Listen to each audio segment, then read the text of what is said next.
তো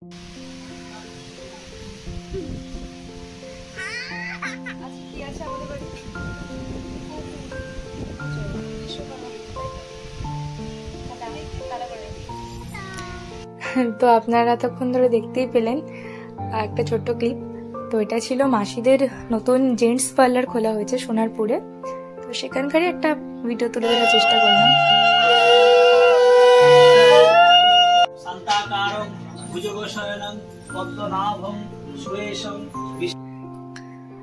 যারা সোনারপুরে থাকেন তারা চিনলেও চিনতে পারেন, ওই বলাকা মাঠের একদম কাছে লেফট সাইডে পড়ে।